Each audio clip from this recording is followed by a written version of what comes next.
Olá! Hoje a gente vai falar sobre uma forma completamente nova de pensar um negócio, de escalar uma operação.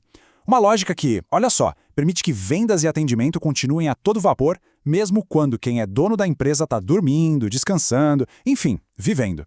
Bora mergulhar nesse conceito do funcionário digital 24 horas?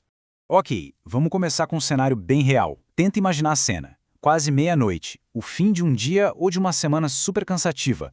Quantas oportunidades, quantas mensagens de clientes interessados já não se perderam nesse horário, né? É uma dor muito comum para quem empreende, essa sensação de que o negócio simplesmente para quando a gente para. E por que isso acontece? Bom, é por causa da lógica que ensinaram pra gente por décadas. Esse slide aqui mostra isso perfeitamente.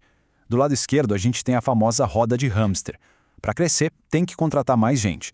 Isso, claro, aumenta os custos, o que exige mais faturamento, que por sua vez gera mais trabalho e o ciclo não tem fim. Agora olha para a direita, para a nova lógica que a gente vai analisar. Mais clientes sendo atendidos por agentes automatizados. E o resultado? Processos que escalam uma margem de lucro bem maior e, no final das contas, liberdade de verdade. Certo. Então, qual é a peça-chave que faz essa nova lógica funcionar? É o que a fonte aqui chama de funcionário digital 24 horas. Vamos entender agora o que é de fato um agente de inteligência artificial e como ele se encaixa nessa nova maneira de trabalhar. E essa citação, ela resume toda a mudança de mentalidade. O problema para escalar, muitas vezes, não é a falta de mão de obra, e sim a falta de um sistema que trabalhe sem parar. A ideia não é substituir pessoas, de jeito nenhum, mas sim liberar a equipe humana para focar no que é estratégico, naquilo que realmente exige criatividade, decisão complexa, enquanto os agentes cuidam do trabalho repetitivo e constante, 24 horas por dia, 7 dias por semana. Agora, atenção, porque esse ponto é crucial. O que a gente está discutindo aqui vai muito, mas muito além de uma automação simples. A fonte traz uma analogia que é brilhante. Pense assim, uma automação básica é como um semáforo. Se o sinal está vermelho, para. Se está verde, segue. É uma lógica super rígida de se isso, então aquilo. Já um agente inteligente, ele é como um motoboy experiente. Ele entende o contexto, ele adapta rotas em trânsito, ele toma decisões para cumprir o objetivo, que é entregar o pedido. Ele é adaptável, não é só reativo. E como é que funciona esse motoboy experiente? Bom, todo agente de IA que realmente funciona é construído sobre 5 componentes fundamentais. É como se fosse o DNA do funcionário digital. Vamos passar rapidinho por cada um deles para entender como a mágica acontece. Primeiro componente, a identidade. É aqui que a gente define a persona. Quem é esse agente? Ele é um consultor de vendas super entusiasmado ou um especialista de suporte técnico mais calmo e direto? Basicamente, é o cargo e a descrição da função, sabe? É o que dá personalidade e direção para a comunicação dele. Em segundo lugar, vem o conhecimento.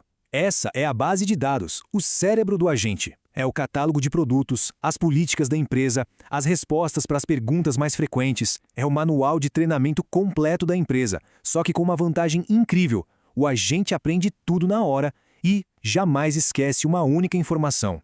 Terceiro, o objetivo. Todo agente precisa ter uma missão muito clara e que possa ser medida. O que ele tem que fazer? Qualificar leads? Reduzir o tempo de resposta do suporte? Agendar reuniões? Assim como qualquer funcionário, o agente precisa de um KPI, uma meta principal que vai guiar todas as ações dele. O quarto componente é o fluxo. Se o conhecimento é o que o agente sabe, o fluxo é como ele age.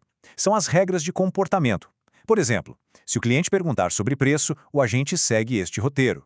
Se o cliente ficar inativo por 3 dias, ele envia esta mensagem de follow-up. É, na prática, um manual de procedimentos para cada cenário que possa aparecer. E por último, mas não menos importante, a integração. Um agente isolado tem um poder limitado. O verdadeiro potencial dele aparece quando ele se conecta com as ferramentas que o negócio já usa. WhatsApp, e-mail, o sistema de CRM, planilhas. É aqui que o agente ganha mãos e voz para executar tarefas no mundo real. Ok, com a anatomia do agente bem clara na nossa mente, vamos ver como esses 5 componentes se juntam para criar funcionários digitais que, de fato, resolvem problemas reais. Vamos dar uma olhada em 2 exemplos bem práticos, um para vendas e outro para suporte. Agora, dá uma olhada nisso. Um agente de vendas bem configurado consegue gerenciar a jornada completa do cliente. Ele captura aquele lead que chega de madrugada, faz as perguntas certas para qualificar, apresenta o produto ideal e, o mais importante de tudo, ele nunca, jamais, se esquece de fazer o follow-up. E depois que a venda acontece, ele ainda começa o processo de pós-venda. É um vendedor simplesmente incansável. E no suporte, o impacto é igualmente transformador. Um agente pode oferecer vários níveis de atendimento. Ele responde na hora às perguntas mais frequentes, ele guia os usuários para resolver problemas técnicos mais básicos, verifica status de pedidos e, de uma forma muito inteligente, ele consegue perceber a frustração na escrita de um cliente e escalar o caso para um humano, já com todo o contexto da conversa. Tudo isso é muito interessante, mas e o impacto financeiro real? É exatamente aqui que a nova lógica de crescimento se prova de verdade. Vamos ver a matemática por trás dessa mudança toda. E esse gráfico aqui é possivelmente o ponto mais impactante de todos. De um lado, o custo médio de um funcionário para tarefas operacionais, algo em torno de R$ 4.500 por mês. Do outro lado, o custo das ferramentas para rodar um agente de IA, menos de R$ 200. A diferença não é pequena, é colossal. E essa economia não é só sobre cortar custos, é sobre realocar o recurso mais valioso de todos, a criatividade humana. Esse capital pode ser reinvestido em inovação, em marketing, naquilo que só as pessoas conseguem criar. Certo. A essa altura, a pergunta é: beleza, como eu começo? E a boa notícia é que a implementação não precisa ser um projeto de meses. A fonte propõe um roteiro para ter o primeiro agente funcionando em menos de 48 horas. E este aqui é o mapa. O processo se divide em 5 passos bem claros e com tempo definido. Começa com a clareza, definindo o que exatamente o agente vai resolver. Depois passa pela lógica e pela alimentação, que é criar o cérebro e o conhecimento dele. Em seguida, o workflow para conectar as ferramentas. E, de forma crucial, as últimas 24 horas são de observação e ajuste. A meta não é a perfeição de cara, é ter algo funcional rapidamente para poder melhorar com base no uso real. E vamos fechar com esta reflexão final da fonte que é extremamente poderosa. A tecnologia por si só não faz nada, mas a aplicação estratégica dela, isso cria uma vantagem competitiva gigantesca. A questão que fica não é se essa mudança vai acontecer, mas quem vai adotar essa tecnologia primeiro para construir negócios mais eficientes, mais escaláveis e, no fim do dia, mais livres.